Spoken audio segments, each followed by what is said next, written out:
Now, this is quite a bit overdue, but I'm going to take you through the COVID monitoring resources that are still left. So, first and foremost, I would not recommend using Biobot Analytics anymore. And ultimately, at this point, you really can't because they've sunsetted their program.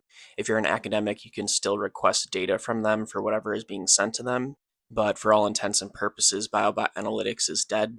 And this is because Verily outbid them, meaning that they won the wastewater contract for the next 5 years in the United States. But Verily doesn't collect any data. They actually subcontract to Wastewater Scan, so that is where you should be going for all of your COVID data in regards to wastewater, that is.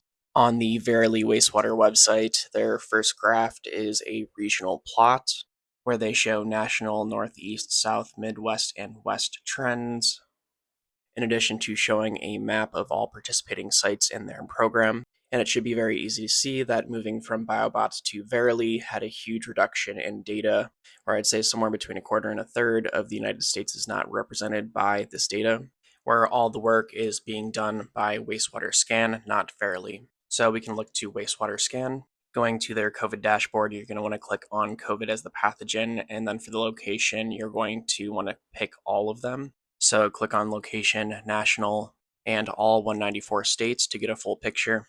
But if you want more local data, you can click on states and sort through to your state.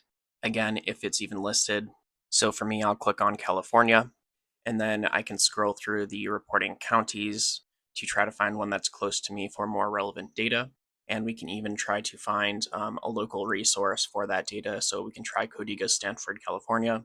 So when looking for a specific dashboard, we just type in the location of the facility and COVID wastewater data, and I'll click on that first link here, which in this link gives us a map of what's considered Codiga and shows us that this data is combined between the SCAN program and Santa Clara County in this case, which can then direct us to hyperlocal resources.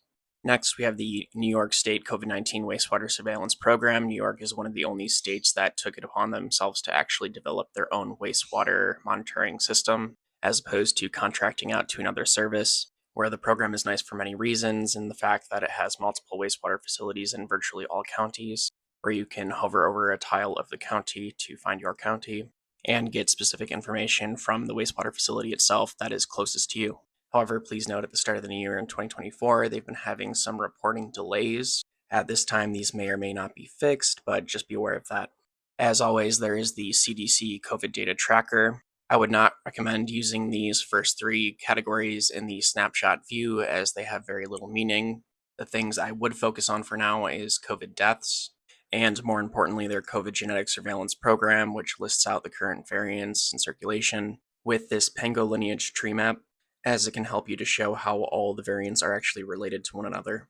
For more timely updates on COVID genetic surveillance, I would follow Raj on Twitter or X. He provides weekly breakdowns of his monitoring of this. Alternatively, you can type in this link right here to get to his COVID variant dashboard, where you can get an extensive list of emerging variants, see which states have the best genetic surveillance programs, and view where different variants are leading in different states.